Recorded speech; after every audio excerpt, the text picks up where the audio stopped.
I can't believe I'm actually doing this again, but we got to keep this going and stay consistent in order to grow, right? Right. All right.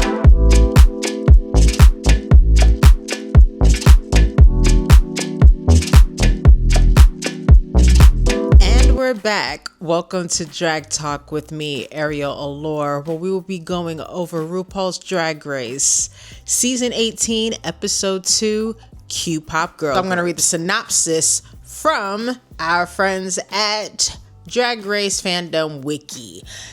The queens sing and dance in a rival Q-Pop girl group. The Q stands for quintessentially queer, with tracks inspired by Sylvester, Wham, and the Runaways.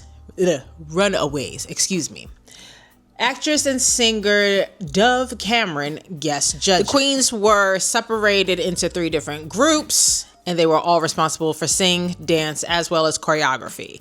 Now, here's how they decided to get into groups. Ru says that the winners, the top 2 from last week, Nina Coco and Vita Von T Star, they get to pick their groups, and whoever is left over forms the last group, aka the leftovers. Now, you know, once you're labeled the leftovers, that already causes some drama, which was very much accomplished in this group. So, Vita and Nene, they pick their groups, and then you have the leftovers with Athena, and basically Athena's the main one that was not too pleased about being considered a leftover. They also get to choose their tracks, so they have to, all listen and then fight over them, who's gonna get what, and this was hilarious. First of all, personally, I wasn't too crazy about any of the tracks that they were given. Pop with the Wham in particular, I'm not really a punk rock girl. And then the disco track, they said it was supposed to be based upon Sylvester. I even think the track itself was not as soulful of a Sylvester track as it should have been. And they were trying to blame him later on in the episode for not doing the proper job. I think it's also partly production and the track that they were given. I personally don't think that it had quintessential soul funk to begin with. Could also be completely wrong. Fighting over these tracks, right? And allegedly everybody wants disco, because honestly, even though the track isn't the greatest, Ru likes disco. What was hilarious, and honestly I kind of agree with this, Nene and Coco picked the groups. I do think they should have let the leftovers have first pick on the track. I do. I honestly and truthfully think that would have been a fair way of dispersing out the track. Everybody else in the group, in the room, is like, nope, we're not doing that. So they continue to start fighting. And then Mia's group, the ones that end up, well, actually it's Nene Coco's group. They're like, okay, if everybody else is fighting over the disco, we'll take Pop. Didi Fuego jumping up and saying, no, you're not. We're going to get this settled on who's picking disco before anything else. I'm sorry. But we're going to get to Didi in a minute because I have thoughts. I do. How I'm going to do this now, we're going to get into the challenge by group. I'm going to talk about how they were in the challenge as well as their runways, in my opinion. The category was my neck, my back, my poom poom, and me crack. I'm going to say poom poom. It's a Caribbean way of saying, your kitty cat. The basis of the runway was to show off your favorite part. Now, they've done this before, this runway. It was under a different title, and I believe it was under, don't get me to lying, season 5. And the only reason why I remember that is I believe J. Jolie, she was the one talking about her arms and how she doesn't lift over 5 pounds to keep them so dainty. So I believe that was the season where this category previously showed up. I'm actually going to start in a little bit of a different order. I'm going to do the group that I feel was the safest first, and that was Glam, and they did Go Go Go, which was the 80s pop Wham based song. Overall, their look, they were all in pink. The two people that stood out a little bit was Sierra Mist and Mikey Meeks. I'm still trying to get used to all the names, but Arya Stark's drag twin. So let's get into everybody, starting with Ciara Mist. I liked her lyrics. I wasn't too crazy about her outfit. She did stick out a little bit. Very, again, that superhero comic look, but she did say that was the base of her drag. As far as the lyrics, she's very much about love. She's very much about living in your authenticity. So that showed through in her verse. On the runway, the part that she wanted to showcase was her eyes, and I thought it was so adorable. Apparently, it is based upon a Bob Mackie reference. I'm not a fashion girly. I'm just going according to what I think looks good and what doesn't. I love that the headpiece, her makeup, the dress, all match the eye makeup. And she does have very nice eyes. Next up is Can You Please? I loved her. Loved her. Simply loved her. I did. She comes up with energy. She's so charismatic. She's so, like, I just want to hug her. Like, I just want to hug with her and Kiki and just, boo. Definitely a church kid, so of course the vocals is there and she can carry a tune. On the runway, looked amazing. On stage during the performance, looked amazing. That dress definitely flowed, gives you some shimmy. She was doing the moves down. Now for the runway. The runway, her part that she wanted to show was everything. That was fine. Loved the way she looked. Loved the way that body suit looked on her. She had the white to kind of reveal. However, for me, the back and the fact that it hooked right in her crack, I kind of wish, I don't know how it would be improved, because I don't know if they would like it if it was separated out. It was just two pieces of fabric just flowing like a cape. But something about it literally looked like a button in her butt, and then the cape looped right there. That was the only part that I didn't like about the outfit and wasn't pleasing to the eye. So I think that's why she wasn't safe and that's why I think she was safe and wasn't in the top, because I think she could have actually been in the top, truthfully. Be a star is a star. Of course, I knew Nene was so smart for this. Whichever team Mia Star was going to end up on, that choreography was going to be on point, and it did show. I will say that she looked more like a modern pop girly with the hip hop, but that's her aesthetic anyway. Of course, you got to go according to what you packed. So she looked good on stage. Runway, I loved it, but I do agree slightly with you should have showed your face. If you showed your face, you would have won the challenge. I don't know what is going on these past 2 weeks. Versa was Vita getting on the floor, and that's why she didn't win that one. And now it's, oh, this is covered up. I really do think they would have given it to Mia had she not covered up her face. But again, I'm glad that Shorty is safe. Just taking it week by week. On the runway, she was one of the ones that took it very literal. The category where it was my neck, my back, my poom poom, and my crack. Like, she showed off a little bit of every part, but did it in a couture way. Mikey Meeks is next. She's adorable. Let's get this straight. Mikey Meeks is an adorable, aesthetically pleasing to look at queen. However, she did stick out for being the pale pink. I guess that was the closest thing that could work in the group. I don't really remember her lyrics like that, but she was cute, interacting with everybody else in the group. And then on the runway, she decided to show off her legs. I wasn't too crazy about that outfit. I wasn't. It was very simple, especially for a season 18 runway. I know I don't want to be that girl. I swear I don't want to be that person. I don't want to be that reviewer. But if we're at season 18 and then you're just coming in with like this little corset, boop boopy doop, big hair. She actually looked like a big hair Betty Boop to me. That's what she looked like. But it was a little too simple. Like, all your work was in that overlay billboard piece and not necessarily the outfit. Last but not least, the winner of last week, Nene Coco. I am so happy that they did not hold her losing her voice against her. I know they made that a very big deal during the recording session and in the workroom and on the lead up, because that's what you do. You have to create drama. But I'm very happy that they didn't hold it against her. And on the runway, her outfit with the brain, yeah, I actually liked it. It was simple. I would have made this is crazy to me. So last week, remember I said I didn't care for that rainbow because it was a little too big? Now it's like she made her brain a little too small.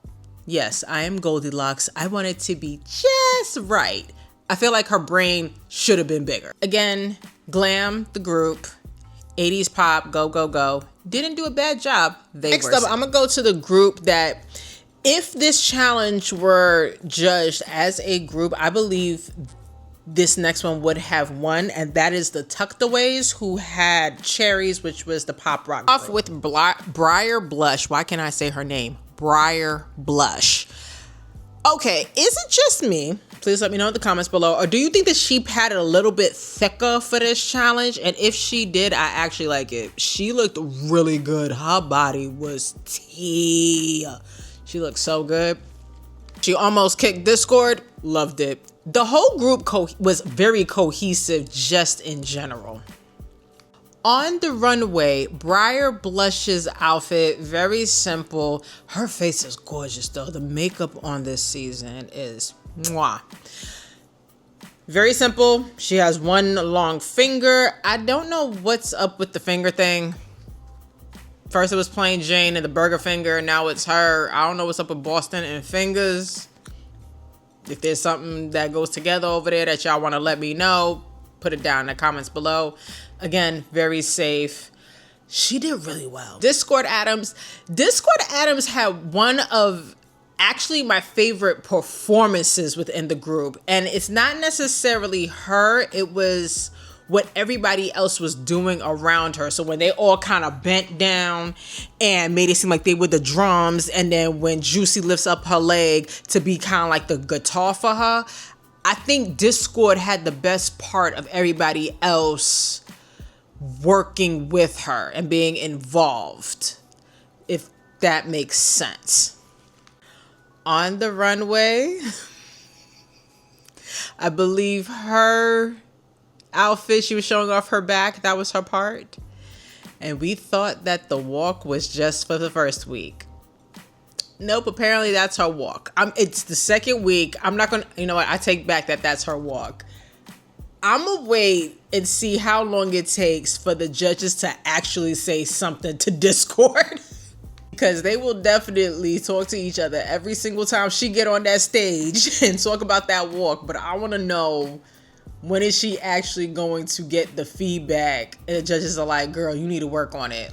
Or they just ask her like, hey, why do you walk like that? Because I know something tells me what's going to happen is Discord's going to get upset. She's going to be like, why am I not getting any feedback? Why am I not getting any feedback?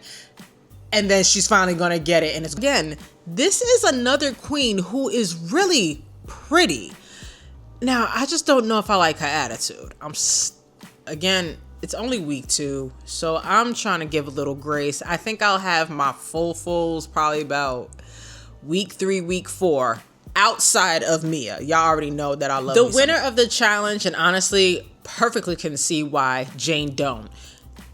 Combined the perfect blend of comedy with the lyrics. When Juicy did the flip and she's like, I can't bend like that. You know that's what Rue and the judges, especially Rue, they love that kind of stuff. Looked the part. As far as the runway, she said that her best attribute was pretty much her mouth. Loved the way she did it. Campy queens have grown on me. Jane Doe's kind of drag has definitely grown on me over the years, especially watching this show. Would it be something that I would personally put on and go about my day if I was a drag queen? No. However, aesthetics wise, last but not least for this group, Vita Von Teese. Okay, Vita Von Teese saying that she really wanted the punk song and was just setting up Athena this whole time and trying to get her all riled up and being strategic. I slightly don't believe that. I'll be honest, I don't completely believe that. No matter, because she still kills in this challenge. I was actually a little worried about Vita because she is a pageant girl, and sometimes, yes, we're going into a little bit of those stereotypes. The pageant girls can't really do other things like when in terms of getting ugly per se. So I was a little worried. She looked absolutely fabulous in the challenge. She looked really good on the runway. Her part that she chose was her butt, and she did the damn thing. I do wish just a little bit. I get the point. You're trying to give the mystery. You're not supposed to see all the face. I kind of wanted to see a little bit more face. Like, how far would I think I'm going? Probably like the nose and maybe like one eye, possibly. If you just did it like that, could that have been a look? If she gave one eye, very Aaliyah when she used to have the bang. I don't like covering up and just seeing the lip. That's my only critique for Vita and that outfit. Again, overall, I think that the whole group with the punk rock and cherries, they would have won if it was a group win. Jane Don't winning, very fitting and makes sense. Last but not least, and unfortunately the bottom group, they were called Studio 50 Whores. And their track was Funk Almighty, which was the disco track. Yeah, this one was tough. This one was tough, and it was tough from the beginning. Group cohesion just already wasn't there because they were considered quote unquote the leftovers, which already sets a tone. And this is what I mean. I think production did that on purpose because nobody likes to be called a leftover or have that feeling of being unchosen. We all know that Athena took it the hardest. So I think already, even before just it, truly, the only time I think they were together as a group was when they were trying to figure out who was getting what, and Athena and Didi Fuego definitely wanted disco and they were fighting to get disco. That was the most cohesive and together I feel like that group was. After that, Athena definitely looked distant. She wasn't, you saw it when they were in the workroom. She was over there being in her all black and just writing her lyrics. Everybody else, they had this cut where they were kind of trying to do a little bit of choreography and be together. So with everybody's not playing on the same page, yeah, it's gonna show in the performance, unfortunately. Yes, Athena was technically considered the choreographer. There was no leader of this group. Again, leftovers. So getting into the performance, it was hard to watch. Like, honestly, all of them were hard to watch. Yeah, Mango did the little bit of the death drop, but no, it wasn't it for me. Getting into the fashion, starting with Athena. Okay, I love the color red. Honestly, for me, personally, she had the best outfit of the night. If she was on a winning team, she could have won the whole thing. I think she actually had the best look out of everybody, including Jane Don't with the campiness. Just for me and my taste, her attribute that she decided to show off was her back and did it very nicely. Mandy Mango and her attribute being the face, I fully understood it. Of course, well, we're going to understand it because we hear the backtrack of them describing it as they're walking down the runway. So if you take that out and you're just seeing it, yes, it looked a little awkward. Only from when the color changes and it's supposed to be like the wood of the table. The color purple, gorgeous. I guess purple is a color this season I'm noticing a little bit between Mikey Meeks' entrance look, Mandy Mango, and this runway. The purples this season. However, yeah, it wasn't the greatest. It was not the greatest. I'll be for real. The tchotchkes were cute. Her face and the makeup was cute. Turning around and having it be, you know, like the old school picture. Fine, but yeah. It was a little difficult to Watch, come down. Darlene Mitchell's was skin, and she came out like, is it trailer trash? Is that the proper term for it? I mean, she used to be known under the name of Trash, so I don't want to, not too far, I guess, but Darlene's, in my taste, was not my favorite. It really wasn't. Mango, Darlene, honestly, from this group, the only one I did like was Athena's. Everybody else's, I did not care for, honestly. However, there is something also very endearing about Darlene. I don't know what it is. Kenya Pleaser and Darlene, there's something, but I kind of just want to hug them up. I'm like, oh, like, how you doing? What's going on? Let's sit down. Let's chit chat. What's on your mind? Didi Fuego, ultimately our pork chop of season 18. I knew it. This is what I was saying. I said I had thoughts about Didi Fuego from the beginning. Again, I want to be nice. We are going according to edited footage that was put out there. However, as the only New York queen on this season, I'm not going to hold you. I knew Didi was going to be an early out from Meet the Queens. I do not want to be mean. I don't know what it was. I don't know what it is. I don't know what it is. I can't pinpoint it. But everything about Didi, I was like, Like, it's possible. It was more of a put on. I don't think she was really being authentic. Again, this is just my opinion and how I have perceived this queen thus far. Here's what I mean, okay? LA and New York, I'm originally from Brooklyn, they're kind of known as a lot of times, they were the top drag queen places, period. Over the past few seasons, I don't think that the New York queens are like the top anymore. It's other places. Seattle's been coming up. Florida's really making a name for themselves these past couple of seasons. And then on top of that, with the New York reputation, it comes across as if people really have to live up to this New York reputation. To me, as a native, it comes off fake. So I say all this to say there was a fakeness to Didi Fuego to me. I don't know what it was. It was like, oh yes, I'm from New York, so of course I'm gonna be the best of the best. Not necessarily.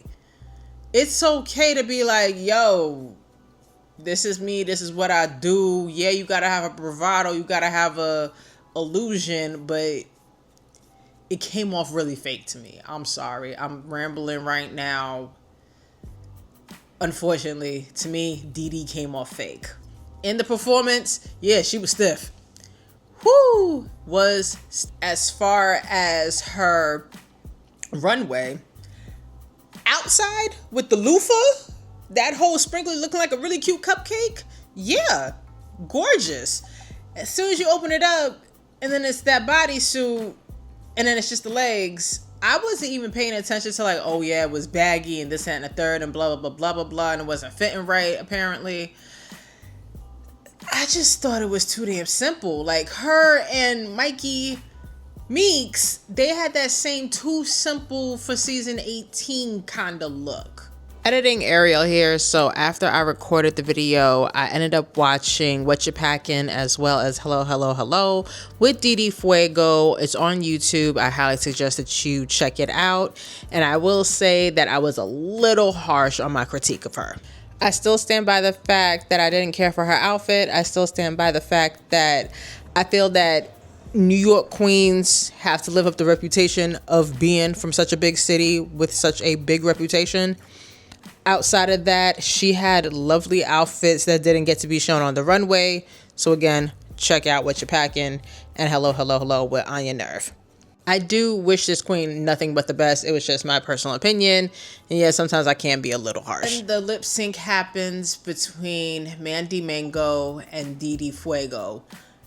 There is I will say this, Darlene Mitchell and that high note that was comedic, that's what saved you. Comedy is always going to save you on this show. Mandy got a lot of fight in her. Mandy Mango has a lot of fight in her. And I don't know, again, I believe I said this, I don't know where I said this. I think I said it, did I say it last week in my video? Or maybe I said it in my Facebook group that I'm part of. What is this whole thing with blocking the other queen and you just walking, you just trying to block her light? For me, there's like a danger issue to that. That's why it annoys me. If you step on, like, Shorty was on the floor and then Didi Fuego went in front of her.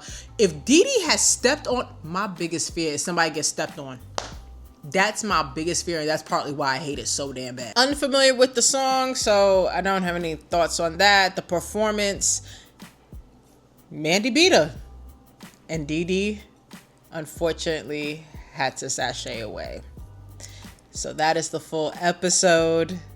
Those are my thoughts. We are only in week 2. We're still revving up in my opinion. So I cannot wait to see what happens next week because it is actually one of my favorite challenges that they have recently created.